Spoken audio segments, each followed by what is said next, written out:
आप देख रहे हैं TNN 24 उर्दू न्यूज़ चैनल और मैं ज़मीन अतहर आपको सलाम अर्ज करता हूँ। मेरे साथ जुड़े हैं डॉक्टर सैयद फैजुल्लाह चिश्ती साहब, जो कि दिल्ली से आए हुए हैं। आइए उनसे हम जानने की कोशिश करते हैं कि पूरे हिंदुस्तान में जो मुहिम चल रही है, मैं अभी करंट में यूसीसी के ऊपर में जो हालात डेवलप हो रहे हैं, जिससे मुसलमानों को एक राह दिखाने के लिए क्या करना चाहिए। आइए उनसे हम जानने की कोशिश करते हैं कि यूसीसी के ऊपर में मुस्लिम समुदाय को क्या करना चाहिए। TNN 24 उर्दू न्यूज़ में आपका इस्तकबाल है, तो क्या कहेंगे सर आप? बहुत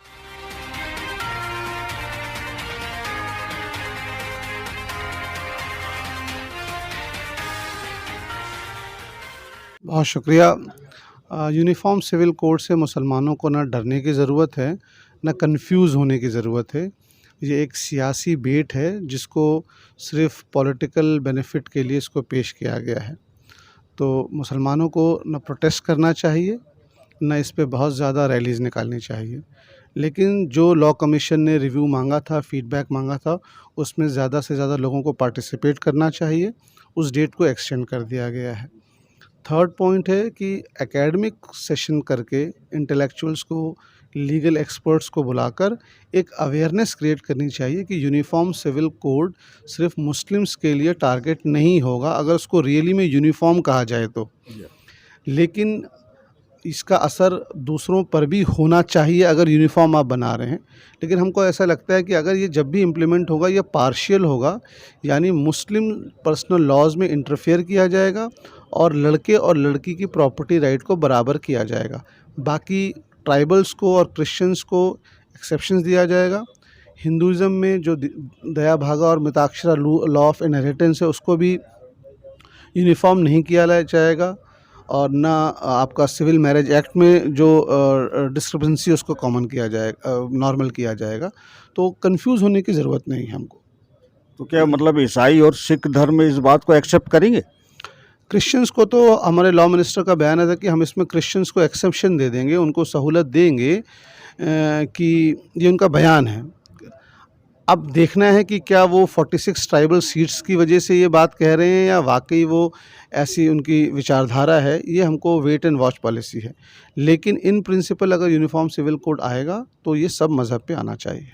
नहीं, लेकिन इसका जो इम्पैक्ट है शरीयत के एक हिस्से पे पड़ेगा कि जो शरीयत में है, बेटे और बेटी को जो रेशो है बाप की प्रॉपर्टी में, वो 2:1 का है। यानी अगर बेटे को 2 रुपये मिल रहा है और बेटी को 1 रुपये मिल रहा है, तो इसके पीछे विज़डम ये है कि शादी के बाद बेटा जो है वो अपने शादी करके अपनी वाइफ़ को लाता है तो उसके 2 रुपये में कमी आ जाती है। लेकिन बेटी जो थी, यानी उसकी बहन जो थी, वो 1 रुपये लेकर अपने शौहर के घर जाती है तो उसके पैसे में वहाँ इंक्रीमेंट होता है। तो शरीयत का ये लॉजिक है। तो होगा यही कि इसको बराबर करेंगे इक्वालिटी के नाम पर। लेकिन इक्वलिटी के नाम पर सबरीमला जजमेंट आज तक रुका हुआ है, उस पर कोई ध्यान नहीं दिया रहा है। फ़ीमेल जेनिटल म्यूटेशन का केस रुका हुआ है। तो अगर वाकई जेंडर जस्टिस की बात है तो वुमेंस को आज तक एग्रीकल्चरल लैंड में यूपी बिहार में उनको कोई राइट नहीं है। तो अगर वाकई जेंडर जस्टिस की बात है तो इन सब भी गवर्नमेंट को ध्यान देना चाहिए। औरतों को रिजर्वेशन दीजिए, आप मुस्लिम वुमेन को दीजिए, औरतों को इन जनरल दीजिए। तो जो है आपके इंटेंशन में और आपके बयान में जो है वो मुताबिकत होनी चाहिए। नहीं, लेकिन जो मतलब यूसीसी में जो मतलब इस्लाम की जो शरीयत है, तो क्या इसको मतलब बेसलाइन भी मानेंगे, क्या इसको अवॉइड कर देंगे? देखिए, यूसीसी में आपकी शरीयत नहीं, सिर्फ 5-6 मामलों में आपको शरीयत पे हक है। शादी, तलाक, जायदाद, विरासत, औकाफ की प्रॉपर्टी, बच्चों का गोद लेना। सिर्फ ये 6 मामले हैं जिसमें हर धर्म के लोगों को अपने मज़हब पे अमल करने का हक है, सिर्फ मुसलमानों को नहीं है। Muslims are governed by Shariat law. Sikh हज़रात जो हैं उनके यहाँ आनंद मैरिज एक्ट है। Christians have got their own law, Hindus have got शास्त्रिक लॉ। तो जब यूनिफॉर्म सिविल कोड आएगा तो हर मज़हब के लोगों को ये जो चंद मामलों में आज़ादी दी गई है मज़हब के मुताबिक, और ये आपको कॉन्स्टिट्यूशन से मिली है, किसी पार्टी ने नहीं दी है, उन इख्तियारात को ख़त्म करने की बात चल रही है। तो इसमें मतलब मुसलमानों को जो यूसीसी लागू होगा तो उसमें क्या मतलब नुकसानात हो सकते हैं? मैंने आपको बताया कि शरीयत के एक कानून को ख़त्म कर दिया जाएगा। चूँकि मुस्लिम्स अपने रिलीजन को फॉलो करते हैं, ये सिर्फ़ मुसलमानों पे लागू नहीं होगा, ये क्रिश्चियंस पे भी लागू होगा, हिंदूज़ पे भी लागू होगा, ठीक है ना? लेकिन मुस्लिम्स का वो ये होगा कि जिस तरह ट्रिपल तलाक के कानून को ख़त्म कर दिया गया, वो ये ख़त्म कर दिया गया कि अब 3 तलाक अगर कोई मर्द कहता है तो उसको जेल की सज़ा हो जाएगी और उसकी तलाक को माना नहीं जाएगा। और 4 शादी का जो मतलब इस्लाम में है उसके उसके बारे में? हम तो बहुत इसके फ़ेवर में हैं कि पॉलीगमी को ख़त्म किया जाए, हम इसके फ़ेवर में हैं। लेकिन गवर्नमेंट को इस पे भी देखना चाहिए कि जो नॉन मुस्लिम्स में जो पॉलीगमी की परसेंटेज है वो मुस्लिम से ज़्यादा है। और इससे सोसाइटी का नुकसान ये होगा कि हम एक तरफ लिविंग रिलेशनशिप को जो है वो जायज़ कर रहे हैं और पॉलीगमी को ख़त्म कर रहे हैं। लेकिन मुस्लिम्स एज़ सच इसके ख़िलाफ़ नहीं है। अगर गवर्नमेंट पॉलीगमी के ख़िलाफ़ लाती है, वी आर विद गवर्नमेंट।